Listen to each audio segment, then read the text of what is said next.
Hello दोस्तों, स्वागत है आपका आप ही के यूट्यूब चैनल टीडी बगिया में। दोस्तों आज के इस शानदार वीडियो में हम जानेंगे कि जो विंटर फ्लावर होते हैं उनको किस तरीके से लगाना होता है, किस तरीके से ग्रो करना होता है, और सबसे बेस्ट चीज़ होती है कि उनके लिए जो सॉइल मीडिया है, जो मिट्टी है, वो किस तरीके से आप घर पर तैयार कर सकते हैं, क्या क्या न्यूट्रिशन आपको देने हैं जिससे बहुत सारे आपके विंटर फ्लावर में फ्लावर आएँ।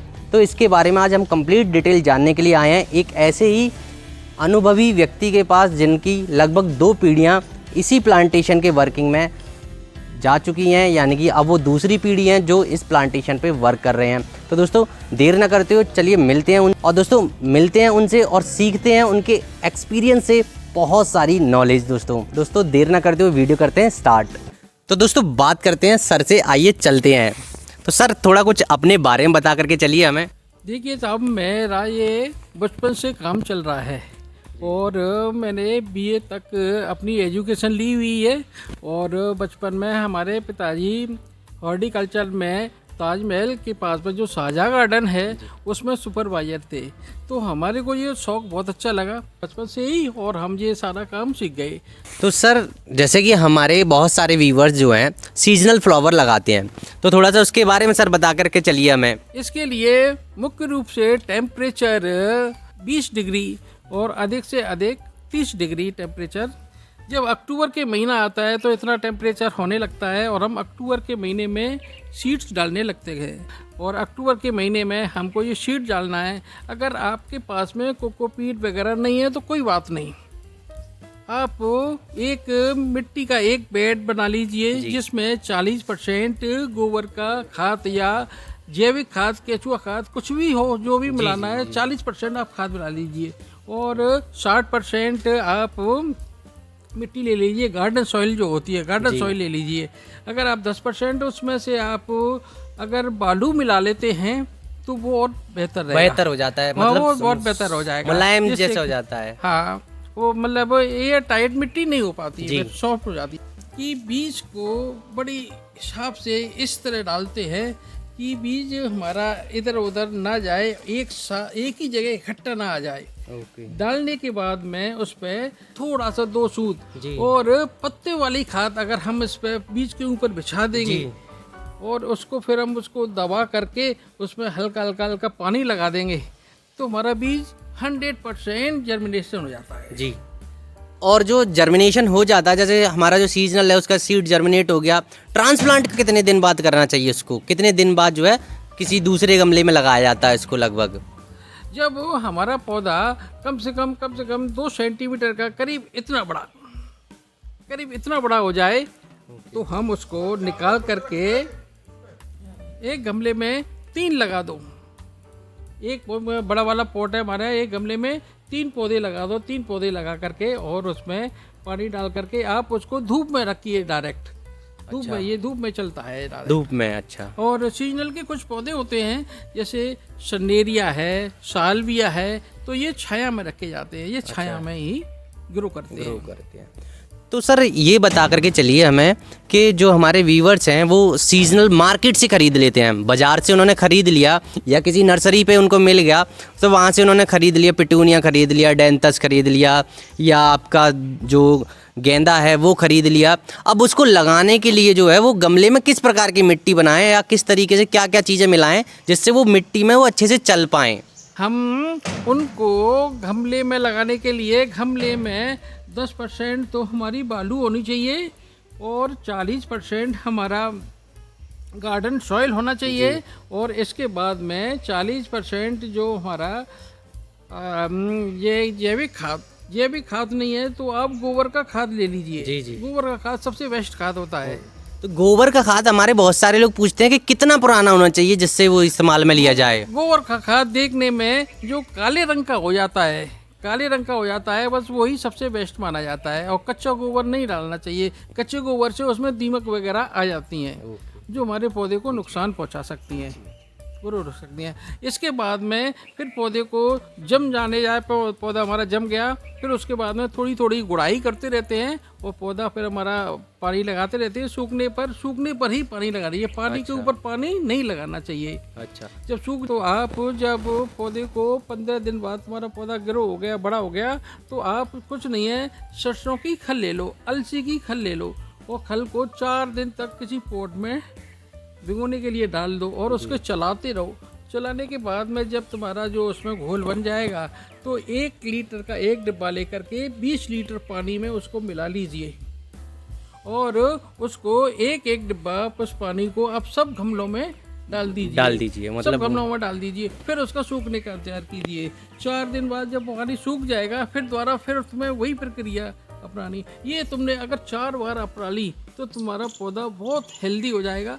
फूल भी उसमें बड भी मोटी मोटी आएंगी और फूल भी उसमें बहुत अच्छा आएगा, बहुत प्यारा आएगा। कलर भी जब पौधा हेल्दी हो जाता है तो हमारे पौधे का कलर, जो फूल का कलर होता है, वो अट्रैक्शन होता है उसमें। तो सर ऐसा होता है, बहुत सारे लोग ये कहते हैं कि अगर हम अपने पौधे को पिंच कर दें, तोड़ दें ऊपर से, तो ज़्यादा घना हो जाता है या ज़्यादा फूल आते हैं, ऐसा भी कुछ रहता है क्या इसमें? हाँ, इसमें कुछ पौधे हमें ये देखना पड़ता है, ये पौधा ज़्यादा हाइट पे जाता है। जब ज़्यादा हाइट पे जाता है तो पौधा, हमें उसको इतने हाइट पर रखना है तो हम उसको पिंच कर करके हम उसमें कलियाँ बहुत सारियाँ ले लेते हैं और हमारा पौधा वो गलाता। और सर जैसे सीजनल है, सीजनल हमारे बहुत सारे व्यूअर्स हमें कमेंट करते हैं, बहुत सारे लोग हमें कॉल करके या व्हाट्सएप पे भी हमें बताते हैं कि उनका जो सीजनल फ्लावर लगाया गया है वो मर गया, या उन्होंने कल लगाया था 2 दिन बाद वो मर गया, या पौधा ख़राब हो गया, तो इसका क्या कारण रहता है? देखिए, रेडीमेड पौधा आता है जी, जो उसको रेडीमेड पौधे को ले जाता है, जो थैली में के अंदर होता है, वो थैली के अंदर हम जो लगा देते हैं। कभी कभी ये पौधे बाहर की सॉइल के आते हैं जो बहुत टाइट होती है, उस पूरी टाइट मिट्टी को सीधी जो कि गमले में रख देते हैं जी, जबकि कायदा ये कहता है उस मिट्टी को थोड़ा सा उसको निकाल करके उसकी जड़ें ने ओवर करके लूज कर देना चाहिए। जब उसको लगाया जाए तो वो जड़ें बाहर निकल जाती है, तो वो हमारे यहाँ के मौसम में जो मिट्टी होती है उसमें आराम से फैलने लगती है जड़ें। अच्छा। और वही टाइट मिट्टी होती है, जो चिकनी मिट्टी होती है, कलकत्ता वाली लाल मिट्टी होती है, वो इतनी टाइट होती है कि वो हाथ से भी नहीं टूटती है सूखने पर। तो उसमें से जड़ें बाहर नहीं निकल पाती और पौधा को पानी ढंग से मिल नहीं पाता है, पौधा मर जाता है। तो अभी जो है हमारे बहुत सारे व्यूअर सोच रहे होंगे कि हमारे पीछे जो बहुत सारी फ्लावरिंग हो रखी है उसमें कौन कौन सी वैरायटी की हमने क्या क्या चीज़ें लगा रखी हैं सीजनल में, थोड़ा बता करके चलेंगे सर हमको? देखिए, मेरे पास में इस समय जो फ्लावरिंग के लिए मैंने पौधे लगा रखे हैं और कुछ तो आपको दिखाई भी दे रहे होंगे खिलते हुए, जिसमें फ्रेंच मैरीगोल्ड है और मैरीगोल्ड भी है, डायंथस भी है, पेंजी भी है और हमारा कैरेंडुला भी है। शंडेरिया में अभी बड आने को तैयार हो रही हैं। अच्छा। डहेलिया भी हमारे बड आने को तैयार हो रही हैं, क्योंकि डहेलिया हमने छोटा छोटा लगाया था। यहाँ पे हम रेडीमेड पौधा नहीं लाते, छोटे छोटे पौधे लाते हैं और वो बनाते हैं, उनको ही लगाते हैं हम। पेंजी भी हमारे लिए खिलने के लिए एक एक पेंजी में एक एक पेड़ में ही कम से कम 70 80 फूल आएंगे। अच्छा। और इस समय जनवरी और दिसंबर में खिलना स्टार्ट हो जाता है। गुलदावदी भी खिल रही है अब। दिसंबर में गुलदावदी अब ख़त्म होने को जा रही है। और इसके अलावा बहुत सारी वैरायटियां हैं मेरे पास में। आप इस गमलों में इनको तैयार करते हैं तो इनको सेल भी करते होंगे, बेचते भी होंगे, या फिर आप अपने लिए लगाते हैं पर्सनल? अगर बेचते हैं तो अगर कोई हमारा व्यूअर या कोई सब्सक्राइबर अगर ख़रीदना चाहता है तो वो किस तरीके से आपके पास आकर के ख़रीद सकता है, थोड़ा सा बता करके चलेंगे हमें? देखिए, हम स्टार्टिंग में करके नवंबर दिसंबर तक ये पौध लगती है। जी। तो वो अपने उसमें थैली में लगा लगते हैं, इतनी बड़ी थैली होती है, थैली में लगा देते हैं रेडीमेड, वो ले जा करके वहाँ फिट कर देता है। और ज़्यादा नहीं केयर नहीं करना चाहते पौधे की, तो बस आप थैली ले जाओ, थैली में ले आकर के घर पे जा करके लगा दो। और बहुत सारा आपका बड़ा गार्डन है तो ज़मीन में से हम सैकड़ा के हिसाब से भी पौध बेचते हैं। अच्छा। तो जी हाँ दोस्तों, जैसे कि हमारे सर ने बताया कि अगर आप गमलों में लगाते हैं या अपनी बालकनी में लगाते हैं तो आप उसमें जो है छोटे पॉलीथीन में पैकेट्स में तैयार पौधे होते हैं उनको लगा सकते हैं दोस्तों। और दोस्तों, अगर आपके पास बहुत ज़्यादा जगह है या आप सीधा लैंड पर ही फ्लावरिंग करना चाहते हैं, बहुत सारे पौधे तैयार करना चाहते हैं, तो आप यहाँ से जो प्लांट हैं, छोटे छोटे प्लांट्स होते हैं जो कि तैयार करे जाते हैं बीज से, उनको ही परचेज कर सकते हैं, जो कि सैकड़ा यानी कि 100 अप्रॉक्स जो है आपको 100 पौधे खरीदने होंगे और बहुत कम ही रेट में आपको मिल जाते हैं वो, और वो आप डायरेक्ट ले जा करके अपने यहाँ गार्डन में लगा सकते हैं। और दोस्तों जो सर का डिटेल है, जो भी एड्रेस है, मोबाइल नंबर है, डिटेल्स है, वो हम अपने डिस्क्रिप्शन बॉक्स में नीचे प्रोवाइड करा करके चलेंगे। तो सर जिससे अभी आपके यहाँ जो फ्लावर प्लांट्स लगे हुए हैं जिनमें फ्लावरिंग हो रही है, उनको विजिट कर लेते हैं, किस तरीके से आपने लगाया हुआ है, क्या क्या लगाया हुआ है। जी जी जी। तो चलिए दोस्तों विजिट करते हैं, सर ने कौन कौन से विंटर फ्लावर लगा रखे हैं और कौन कौन से फ्लावर्स आ रहे हैं और किन को हमें अपने घर पे लगाना चाहिए। चलिए दोस्तों देर ना करते हुए शुरुआत करते हैं। कहाँ से? देखिए ये गुलदाउदी है और ये हमने एक 2-2 इंच की करीब पौध आई थी, जो पूना से मंगाई थी हमने, स्पेशल मंगाई थी। ये वाला जो देख रहे हैं ये हम, वाला जो आप देख। तो सर ऐसा क्यों कि आपने, मैं देख रहा हूँ आपके यहाँ सारा गमला जो है मिट्टी में ही लगा हुआ है, मिट्टी के जो गमले हैं वही लगे हुए हैं, आप कोई प्लास्टिक के गमले क्यों नहीं यूज करते हैं? देखो प्लास्टिक के गमले में हमारा थोड़ा सा उसमें पानी की मात्रा जो होती है वो हमारे को नुकसान कर जाती है पौधे को, इसलिए मिट्टी के गमला हमारा बेस्ट होता है सबसे। और मिट्टी के गमला फिर हमारी एयर टाइट भी नहीं हो पाता है, एयर जैसे बाहर से भी इसे मिलती रहती है, इसलिए हमारा पौधा इसमें बहुत अच्छा चलता है। बहुत अच्छा सर्वाइवल अच्छा हो जाता है पौधे का, कि पौधा बहुत अच्छे से इसमें सर्वाइव करता है। अब एक ही पेड़ पर आप देख रहे हो कितनी सारी इसमें फूल आने हैं। जब फूल आएगा तो आप हमारा पॉट जो है बिल्कुल भी नहीं दिखाई देगा, बस फूल ही फूल दिखाई देगा इसमें, इतना इस तरीके से इसको बनाया गया है। अच्छा जी। ये पितोनिया हमारा फरवरी के फर्स्ट वीक से खिलना स्टार्ट हो जाएगा और ये मार्च तक पूरा चलता है, अप्रैल तक भी चल जाता है। पितोनिया गर्मी के मौसम में भी चलता है। जी जी। और सर ये वाला कौन सा फ्लावर लगा हुआ है? ये डहेलिया है, ये कटिंग का डहेलिया बोला जाता है। अच्छा जी। तो हमने इस पर इस पे मुख्य ब्रांच हम ले गए, इसको मुख्य ब्रांच को इतना ले जाने के बाद में हमने यहाँ से पिंच कर दिया। पिंच करने के बाद में इसमें ये ढेर सारी इसमें ब्रांचें निकलती हैं, कम से कम हम इसमें 3 ब्रांचें रखते हैं इसमें। अच्छा। 3 ब्रांचें रखने के बाद में जब हमारे फ्लावर आएंगे, कम से कम 10-10, 12-12 इंची का फ्लावर आएगा, 3 फ्लावर आएंगे और उसमें फिर छोटे छोटे तो फिर ब्रांचें निकलती रहती है, फ्लावर आता रहता है। तो ये और ये इसमें स्टिक हांडी की जरूरत होती है, क्योंकि जब फ्लावर आता है तो वो इतना भारी होता है, पौधा नहीं सहन कर पाता है, गिर जाता है, टूटने का डर रहता है पौधे का, रहता है, इसलिए हमने स्टिक लगा दी सपोर्ट के लिए। ये कौन सा फ्लावर लगा हुआ है सर इसमें? ये सब पेंजी है, ये डबल वाली पेंजी है, फ्लावर आता है और 2 कलर के फ्लावर हैं इसमें, हाइब्रिड भी बोला जाता है। अच्छा। ये बीज नहीं बनाएगी, इसका बीज है, इसकी करनी पड़ती है हमें। इसकी पिचिंग करने से हमारी ब्रांचें ज़्यादा निकलती हैं और ज़्यादा निकलने से हमारा फूल भी ज़्यादा, हाँ मतलब बड़ा हो जाता है, पौधा घना हो जाता है, बहुत सारे फूल आने लग जाते हैं। फूल ज़्यादा जो छोटा सा है कहता है फूल देने लगता है, लेकिन हमें इसका ये ध्यान रखना पड़ता है, जब हमारा पौधा थोड़ा सा बड़ा हो जाता है तो उसकी हम पिचिंग कर देते हैं और पिचिंग करने से फिर वो ब्रांचें निकलती हैं, फिर उसकी भी पिचिंग कर देते हैं। इस तरह उसमें ढेर सारी गेंदा में फूल आने लगते हैं हमारे, वो फूल इतना आता है कि गमला हमारा पूरा भर जाता है, फूल से पूरा भरा रहता है, ये पूरा भरा रहता है। देखिए ये फ्लॉक्स है, हमने अभी इस पे बर्ड नहीं आना शुरू हुआ है। अच्छा।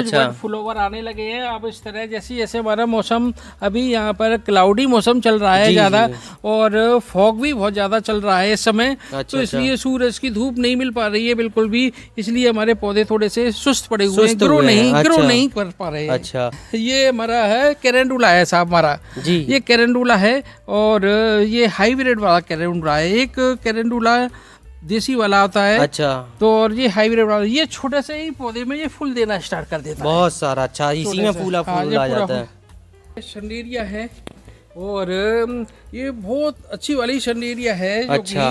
एक तो शंडेरिया हमारी बहुत ज्यादा बड़े पत्ते वाले आती है, जो कि जरा सी गर्मी से उसके पत्ते मुरझा जाते हैं। एक छोटे पत्ते वाली आती है जो फूल भी ज्यादा देती है।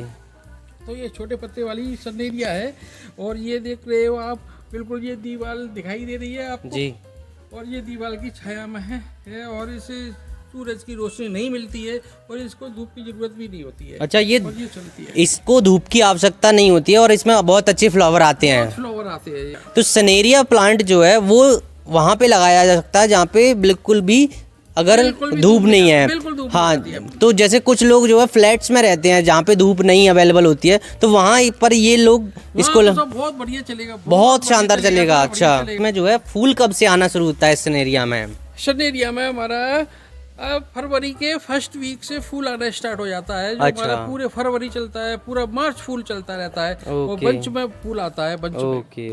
और ये वाला फ्लावर कौन सा लगा हुआ है, ये वाला? ये वाला सालविया है, ये भी छाया में ही चलता है। अच्छा, ये भी छाया तो में इसमें चलता है। इसी तरीके का फ्लावर आता है पूरा?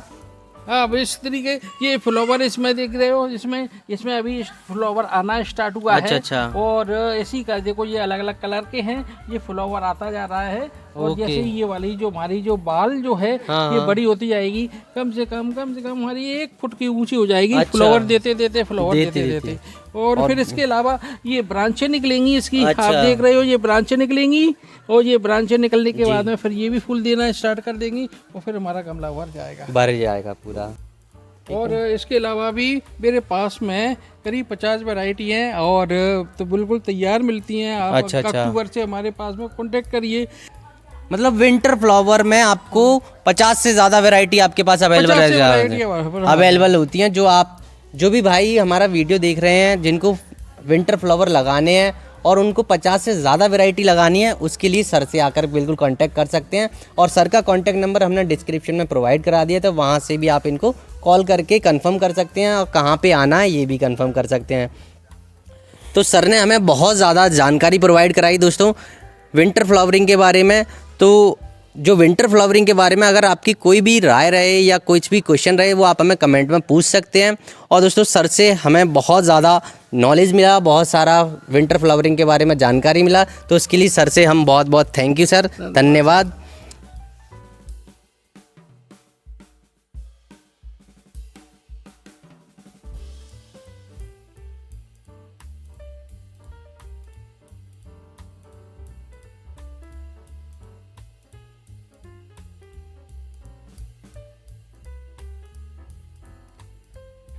तो दोस्तों, वीडियो में दी गई जानकारी आपको कैसी लगी हमें कमेंट में ज़रूर बताएं दोस्तों। और दोस्तों, ऐसे ही गार्डनिंग के बहुत सारी वीडियो जानने के लिए चैनल को ज़रूर सब्सक्राइब कर लें। और हमारे बहुत सारे सब्सक्राइबर ने बेल आइकन ऑन नहीं किया है, तो उसको भी जल्दी से जाके ऑन कर लें, ताकि आपको गार्डनिंग से जुड़े रिलेटेड वीडियोज़ और उनका नोटिफिकेशन जल्दी से आपको सबसे पहले प्राप्त हो सके दोस्तों। और दोस्तों, आज आपने इस वीडियो में जाना कि हम किस प्रकार से जो सीजनल फ्लावर हैं उनको लगा सकते हैं, उनको ग्रो कर सकते हैं दोस्तों। तो दोस्तों, मिलते हैं फिर किसी ऐसे ही गार्डनिंग के टिप्स एंड ट्रिक के साथ। ओके दोस्तों, tata bye bye, happy gardening दोस्तों।